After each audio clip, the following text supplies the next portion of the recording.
भारत के वजीर आजम नरेंद्र मोदी साहब को एक और दुनिया के बड़े लीडर ने सल्यूट कर दिया है और वो है प्रेसिडेंट पुतिन साहब। I cannot imagine His Excellency Modi getting intimidated or being forced to take any steps or actions that would go against the national interests of India. Putin साहब का ये कहना है कि तुम मोदी को नहीं डरा सके, तुम मोदी को नहीं डरा सकते, उसको खौफजदा नहीं कर सके। और मोदी एक ग्लोबल स्केल का लीडर है, दुनिया का बड़ा लीडर है और उन्होंने सल्यूट किया है। And the main guarantor for that is the policy led by Prime Minister Modi. Modi की पुतिन ने तारीफ की है, कहा मोदी की गारंटी भारत के विकास की गारंटी, कोई मोदी को मजबूर नहीं कर सकता। इंटेलिजेंस रिपोर्ट है कि इस वक्त पाकिस्तान के सबसे बड़े दुश्मन पड़ोस यानी कि अफगानिस्तान में है। वहां पर मौजूद 23 दहशतगर्द तंजीमों में से 17 ऐसी हैं जो सिर्फ और सिर्फ पाकिस्तान को निशाना बना रही है। बड़ी तशवीशनाक बात है। रवां हफ्ते भारत की लोकसभा ने मकबूजा जम्मू और कश्मीर से मुताल्लिक 2 मुतनाज़ा बिल पास किए हैं। अनफॉर्चुनेटली 26/11 हुआ और भी डिफरेंट वाकयात हुए। मैं तो मैंने किसी प्रोग्राम में कहा था, शुक्र है खुदारा के मोदी साहब नहीं थे 26/11 के वक्त पे, तो जंग हो जाती। साल हो गए, पूरी दुनिया में ये खबरें ही चलती दिखाई देती हैं कि मोदी के गुण गाए जा रहे हैं, मोदी को सल्यूट किया जा रहा है, मोदी की तारीफें की जा रही हैं। हेलो फ्रेंड्स, जय हिंद। हिंदुस्तान स्पेशल में आपका स्वागत है दोस्तों। रूस के राष्ट्रपति व्लादिमीर पुतिन ने गुरुवार को प्राइम मिनिस्टर नरेंद्र मोदी की तारीफ करते हुए कहा कि उन्हें राष्ट्रीय हितों के विपरीत निर्णय लेने के लिए डराया या मजबूर नहीं किया जा सकता। पुतिन ने प्राइम मिनिस्टर मोदी के सख्त रुख की जमकर तारीफ की है।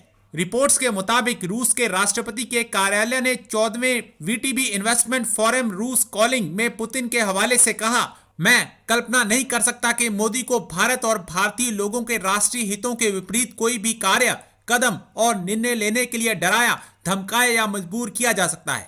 और ऐसा दबाव है मैं जानता हूं। वैसे वो और मैं इस बारे में कभी भी बात नहीं करते। मैं बस ये देखता हूं कि बाहर से क्यों हो रहा है, और कभी कभी ईमानदारी से कहूं तो मैं भारत के राष्ट्रीय हितों की रक्षा पर उनके सख्त रुख से आश्चर्यचकित भी होता हूं। पुतिन ने भारत और रूस के बीच द्विपक्षीय संबंधों का भी जिक्र किया। उन्होंने कहा, मैं कहना चाहूंगा कि रूस और भारत के बीच संबंध सभी दिशाओं में प्रगतिशील रूप में विकसित हो रहे हैं। भारत के वजीर आजम नरेंद्र मोदी साहब को एक और दुनिया के बड़े लीडर ने सल्यूट कर दिया है और वो है प्रेसिडेंट पुतिन साहब।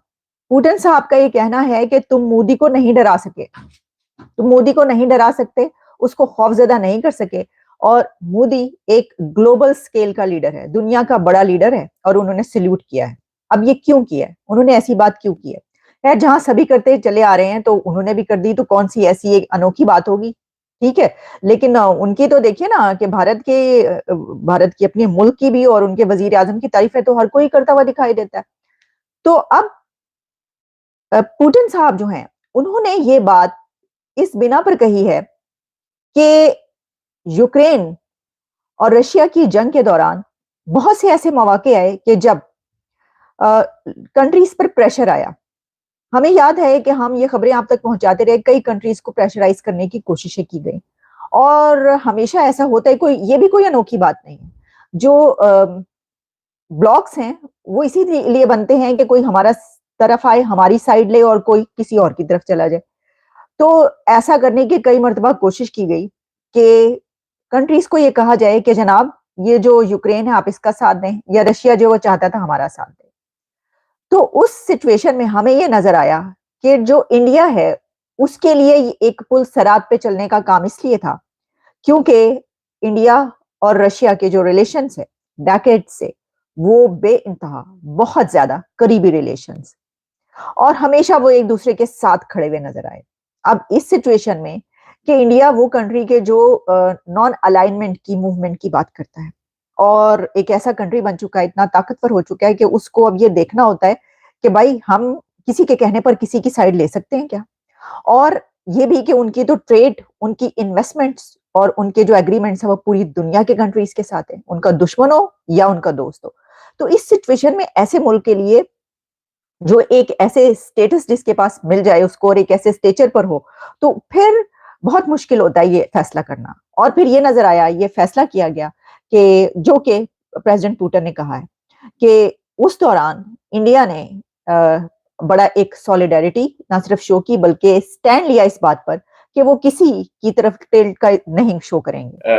लेकिन फिर ऑब्वियसली जो आपका क्वेश्चन है कि क्या मोदी साहब और बीजेपी की गवर्नमेंट तक हालात सही रहेंगे, आई थिंक इंडिया का, मैं शुरू से कहता आया हूँ, अरविंद, एक लेजिटिमेट डिमांड है कि जब तक इस पार से जो नॉन स्टेट एक्टर्स और स्टेट पेट्रनेज मिलती रहेगी उन्हें टू कंडक्ट टेररिज्म, क्योंकि अनफॉर्चुनेटली 26/11 हुआ और भी डिफरेंट वाकयात हुए।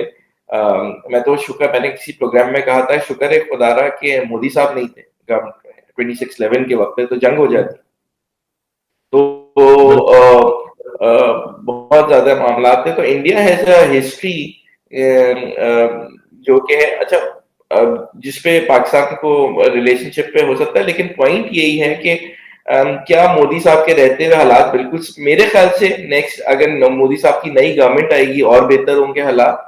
पाकिस्तानी गवर्नमेंट, क्योंकि अभी टेरिम गवर्नमेंट है, अभी की बात कर लेते, उसके पास ऑल्दो इतना मैंडेट नहीं है, लेकिन जो भी नई गवर्नमेंट नवाज शरीफ की लगता है कि आएगी, तो एक बहुत अच्छे रिलेशनशिप बनने जा रहे हैं। इंडिया की तरफ से जो मामलात हैं वो India, I personally know wants to talk, but it's the Pakistani leadership in after what is happened in Kashmir, और भी कुछ मामलात की वजह से वो backed out right now, but people to people contact India ने रोके में, but Pakistan and India right now talking अभी भी। मैं आपको एक ब्रेकिंग न्यूज, ये सही है आपकी बात की बातचीत जो है दोनों हुकूमतों के दरमियान कभी भी नहीं रुकी। मेरा सवाल ये है कि बीजेपी और खुसूसन प्राइम मिनिस्टर मोदी को लेके पाकिस्तान में इतनी नेगेटिविटी क्यों है? गुजरात राइट्स, मेरे ख्याल से उसी से एक ड्रैकुला बना दिया गया मोदी साहब को, और हमें ये समझने की, बट पॉइंट यही है ना कि मैं तो ये कहता हूँ कि यार, क्या अगर मोदी की गवर्नमेंट होते हुए लेट सपोज कुछ मामलात वहां खराब हुए, तो मुसलमान ने मुसलमान को पाकिस्तान में कितना मारा?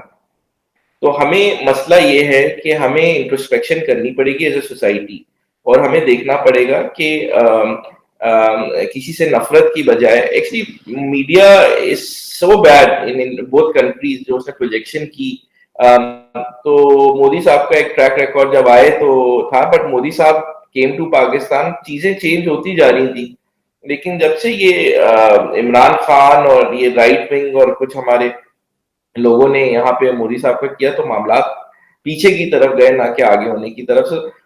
मोदी साहब इज स्टिल एक्सेप्टेबल, बट मैं आपको बताऊं, after what has happened, right wing जो था इमरान खान का ग्रुप, और ये जो लड़के जो हैं, जब से मिलिट्री स्टैब्लिशमेंट के अगेंस्ट हुए हैं, Modi is considered a hero by people who hated him.